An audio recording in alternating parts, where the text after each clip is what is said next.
to it without a real strategy as to how to affect it, which made a lot of people here very angry, to a policy now which seems to me has de-emphasized a rigorous, muscular American approach to telling regimes and governments in this part of the world how to behave. Now, that doesn't mean we've abandoned our values, but it means, it seems to me, we're going to be very hard-pressed to lecture out here on the virtues of an American-style democracy. I've learned a great deal over the course of the last 25, 30 years. And a lot of it has to do with the fact that you really can't manage history. I mean, yeah, we changed a regime in Iraq. But look what it cost us. Look what it cost the Iraqis. Some people may argue that the cost was worthwhile, that ultimately Iraq may evolve into a democratic polity somewhere down the line. Maybe yes, maybe no. But that kind of mechanism, the preaching, particularly if it occurs on the back of a tank, is not what we're all about. And I would be very humbled here. And it doesn't mean that I don't have issues with governments that don't respect human rights and have no transparency. But frankly, I don't know what to do. I get questions like this all the time. What about Egypt? I mean, how can you deal with an authoritarian government? Why don't you make it unmistakably clear to the current president what should happen in the future? Well, this defies my view of great powers meddling in the affairs of smaller ones without much success. I mean, the Middle East is littered with the remains of great powers who believe they knew and believe they could do. Small tribes, and I don't mean this disrespectfully, have a greater stake in the outcome of their struggles than the great power who lives thousands of miles away. They're tougher, they're meaner, they're more determined, and they have more breadth than we could ever have. I'm very, very, very cautious on this particular issue because I don't see how we make this happen. I mean, we have our own self-validating experiences. It took 200 plus years. We don't have a legacy of colonialism and imperialism as you do. We don't have extractive leaderships. We've had a relatively open system. And as a consequence, we are who we are. Here, things are much different. They really are. You have the struggle between the haves and the have-nots, which is getting larger. And you have the struggle between the cans, what I call between the cans and the cannots.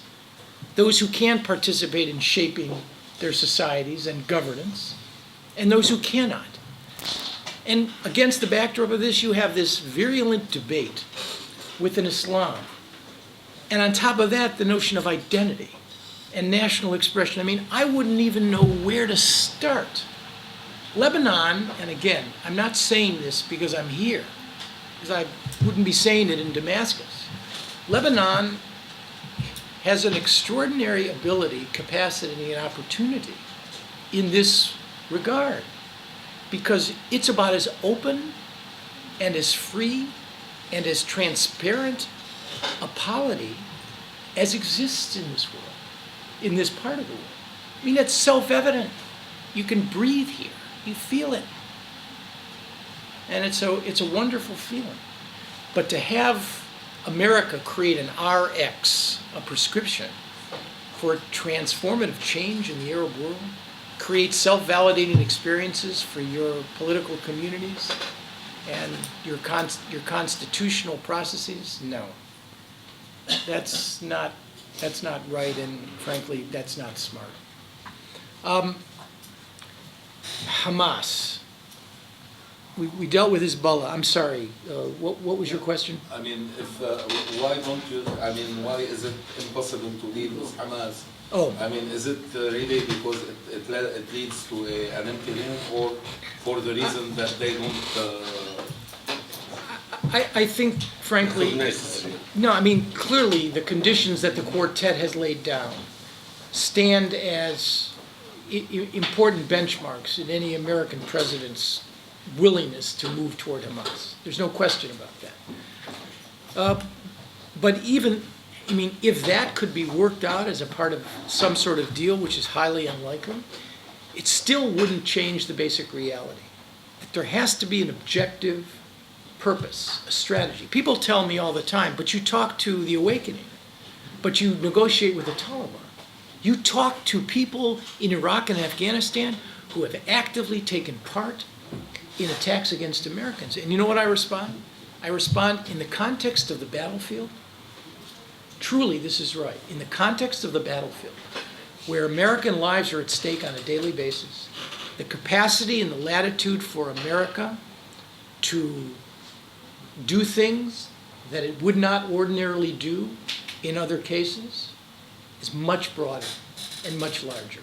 Much can be rationalized under the pretext of preserving American security. Now, you could argue to me, but the Israeli-Palestinian conflict is a direct threat to American security, and I would argue it's one of the sources of anger and rage against America. There's no question about that. But again, I come back to the reality. Governing is about choosing. The president has to decide, does it make sense? What am I going to get? And what is it going to cost me?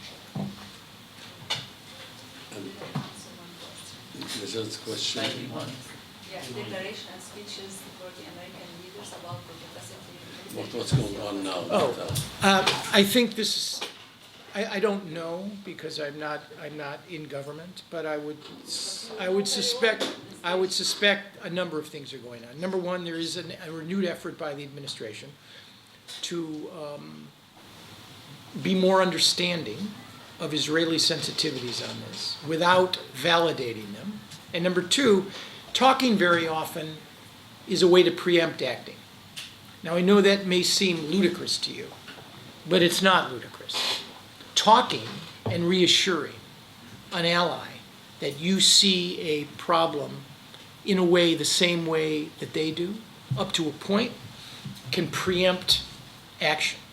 And in this case, I think that's exactly what's going on. I do not believe, and I will say this with great authority, I do not believe that what you are seeing is the predicate being laid for an American acquiescence in an Israeli unilateral action soon against Lebanon or against Hezbollah. I do not believe that's what's going on right now. And I mentioned the four reasons why I thought the timing of this is all wrong. We have two more questions. Three. Let's start with you. Yes, hello. This is Diana Skaini from Al Balad newspaper. Thank you, Dr. Miller, for this fruitful lecture.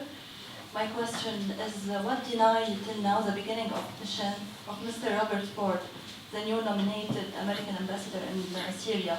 What real obstacles the Congress or White House? Thank you very much. Right. Again, I commend your ability, your expressive abilities as well. My name is Shaheen Reis. I'm in academia and political science.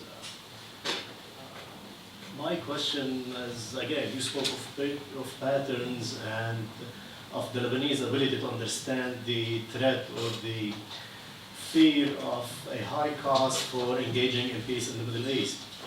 And the pattern has been whenever there is a serious or quasi-serious American initiative towards peace in the Middle East, the explosion takes place in Lebanon. Again, you have the disengagement success translated in Lebanon into wars one way or the other, and then you have the Camp David success also translated into a huge transformation of politics inside Lebanon. The 81 Reagan peace plan had its own repercussions also in Lebanon. So combining those two, importance of patterns and the Lebanese genuine concern over the high cost for Lebanon. Do you foresee any safeguards, any mechanisms really to spare Lebanon the high cost of a Obama initiative? Yeah, I would never, first of all, thank you for your question. I would never. Let's take the last question. Okay, fine. Dr. Miller, I want the مشان اسمعها about the impact on the international tribunal on our political life in Lebanon. Thank you. That's an easy one, and I mean this with all respect. I'm really not going to wade into an issue that I have not been following, particularly one of tremendous volatility and sensitivity with respect to the tribunal. On the two remaining questions, but I understand how important it is to you, but I really don't want to address it. On Ford, everything else is a detail. He will be confirmed. I mean, there's no question about that. And well, let me ask you a question. Now, and please don't take it the wrong way. If I were to ask you, why do you believe it's so important that Robert Ford, who is a very, very skillful diplomat and foreign service officer, very expert and knowledgeable about the region, why is it so important that Robert Ford go to Damascus immediately? I mean, I'm not arguing against that proposition. I'm just suggesting to you that it will happen. And it's part of the usual, in this case, because it involves Syria, it's not quite usual, process of confirmation, which takes into account a variety of other factors, the current state of the U.S.-Syrian relationship, representatives and senators who have issues with that relationship.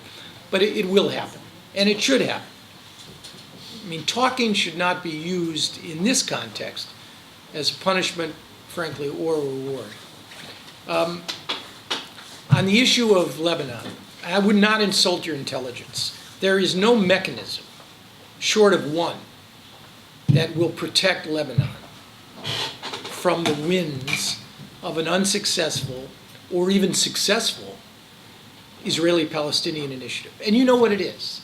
And I've written about it episodically. I write about it, and then I leave it alone because nobody pays any attention to it. When I was in government, I fought against it, and the Syrians are well aware that I belong to a camp in which the Israeli-Palestinian agreement seemed to me to be the most important.